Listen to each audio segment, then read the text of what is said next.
பிரியமான தேவனுடைய ஜனமே, கண்கள் திறக்கப்படுகிற ஒரு அனுபவம் என்றால் என்ன? பிரியமான தேவனுடைய ஜனமே, இந்த இடத்துல பாருங்கள், ஆதியாகம புஸ்தகத்தில் 16வது அதிகாரத்தில் 13வது வசனம் சொல்லுகிறது, அப்பொழுது அவள் என்னை காண்பவரை நானும் இவ்விடத்தில் கண்டேன் அல்லவா என்று சொல்லி தன்னோடு பேசின கர்த்தருக்கு நீர் என்னை காண்கிற தேவன் என்று பெயரிட்டாள்.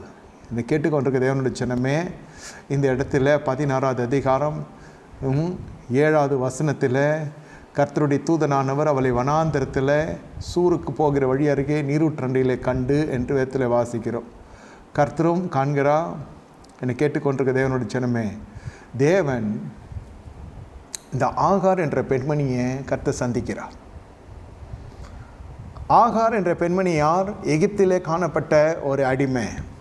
எகிப்தின் அடிமை எபிரேயருக்கு அடிமையாக கைமாற்றப்பட்டது. அடிமை பெண்ணாக ஆபிரகாமுடைய ஒரு இடத்திற்கு அவள் வருகிறார். ஆதியாகம புஸ்தகம் 12வது அதிகாரத்தில் சாராள் பார்வோனால் அழைத்து கொண்டு செல்லப்படுகிறார்.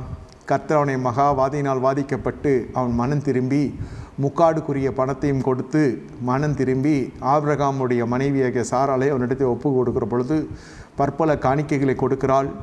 அந்த காணிக்கையிலே ஒன்றாய் வந்தது தான் அந்த ஆகார். ஆகார் என்பது நவீன கால விசுவாசிக்கு ஒப்பனையாக இருக்கிறது. ரட்சிக்கப்பட்டிருக்கிறோம் ஐயா, எங்களை போய் எப்படி அடிமை என்று சொல்லி நினைக்க வேண்டாம். ஆகாருடைய வாழ்க்கை எகிப்தின் வாழ்க்கை, பாவத்தின் வாழ்க்கை. எகிப்தின் அடிமை, நாம் பாவத்துக்கு அடிமையாக இருந்த நாட்கள் உண்டு. இப்பொழுது பரிசுத்தாவின் கீழே இந்த மனுஷி நடை போடுகிறார். ஆபிரகாமுடைய இருப்பிடம் என்னவென்று கேட்டால் அது ஒரு திருச்சபைக்கு ஒப்பாய் காணப்படுகிறது, தேவ சமூகத்துக்கு ஒப்பாய் காணப்படுகிறது. இந்த மனுஷன் மீது காணப்படுகிற அபிஷேகம் சபையிலே இறங்குகிற பரிசுத்தாவிக்கு ஒப்பாய் இருக்கிறது. இப்படியாய் காணப்படுகிற பொழுது இந்த பெண்மணி ஆவிக்குரிய வாழ்க்கையில் வருகிற பொழுது கருத்தரிக்கிறார். நீங்களும் ஆத்துமாதயம் செய்கிறீங்க. ஒப்பனைக்கு நான் சொல்லுகிறேன்.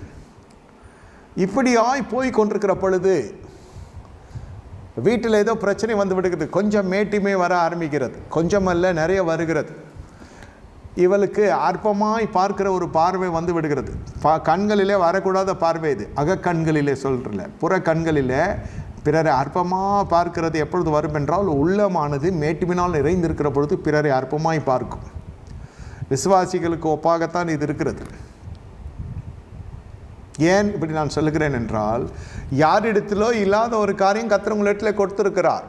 அப்பொழுது உங்களுடைய கண்கள் எப்படி இருக்கிறது என்பதை நீங்கள் சோதித்து பாருங்கள்.